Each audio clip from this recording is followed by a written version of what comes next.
One take. This is NBA One Take featuring yours truly, Pretty Boy Lakers. This is NBA One Take for your head, NBA One Take for your brain. Coming to you live, Brooklyn, New York. This is NBA One Take. One Take. It's February 5th, 2021. All I had is 3 games I watched on my little docket. The first game was my Los Angeles Lakers getting a good win over the Denver Nuggets on a TNT game, and LeBron James gets a triple-double. 27 points, 10 rebounds, 10 assists. Anthony Davis was a real positive on the floor, and he had 13 points.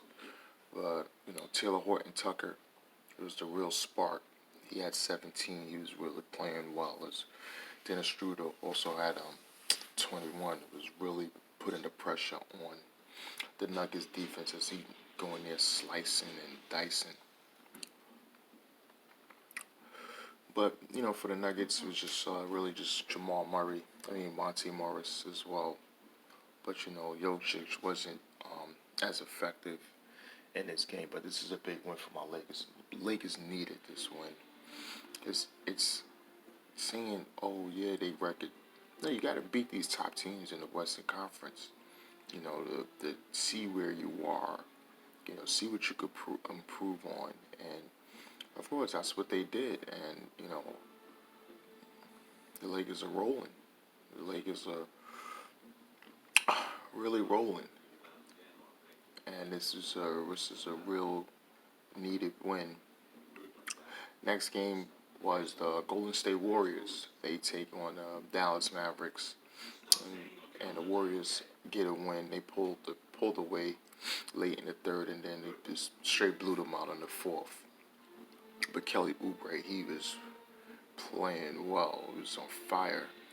He had 7 threes, and he had a career-high 40 points. Steph Curry had 28. Was making some spectacular shots, and he was playing well, and Draymond Green had 11 and 15 assists, in the game where Warriors and Mavericks was really battling, and it was a little chatter between Draymond Green and the one Luka Doncic. And speaking of Luka, he had 27, and Porzingis had 25, but that's about it. Tim Hardaway Jr. had 19, hitting some threes off the bench, notably. But the Dallas lose, and people are really sounding alarms on the Mavericks. From Luka complaining a lot, with fouls and a lot of things. These things are really coming out. Basketball fans would notice, but people are really seeing it a lot more now. And Dallas is at this point is 2-7 at home and 9-14 for the season. So Dallas is really got to get it together. People have high hopes on them, but I didn't. I still had them at the same level as they were last year, coming into the season around that 6th, 7th spot, possibly 8th. Well, other people's putting them 4, 3rd, and 5. I said, no, it's too high. I don't see it. I don't care how much offense they're scoring. I'm not seeing it. And Dallas, I told somebody, I said, listen, Dallas don't make the playoffs. They're going to blame 1, the coach, and then 2, Porzingis. Okay, that's just how it goes, and you have to see, um, and then you have to see from there. And the last game of the night was the Portland Trailblazers versus the Philadelphia 76ers. Um, Joel Embiid had 31 in the first half. He was really dominant. He had a little leg injury after that, but just wasn't the same. He had 37. And he really had no help, just offensively, from anybody. Um, and Portland did capitalize on that as they take the big win with, you know, Gary Trent Jr.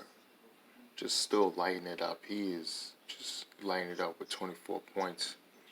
You know, they played this game without Damian Lillard, and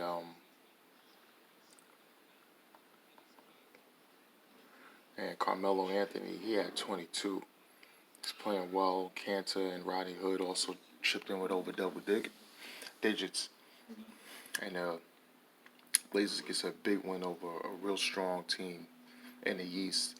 They're not playing without Ben Simmons, but listen, this is a real big win.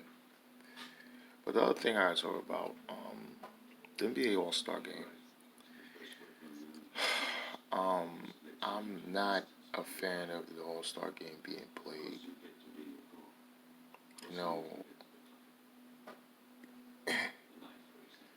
You have it in Atlanta. You might have limited fans and things like that, and there's no need. But I understand what the NBA wants to do. They want to get added revenue and things like that, and have obligations to your TV partners. You don't want to strain those relationships. That's the business side. The health side is the players. This is an exhibition game. This is not a game for any kind of substance besides bragging rights and a game played for the fans. But there's going to be no actual too many fans in the arena. So why are they going to still play? Guys like LeBron James said it's slap in the face. De'Aaron Fox said it's stupid.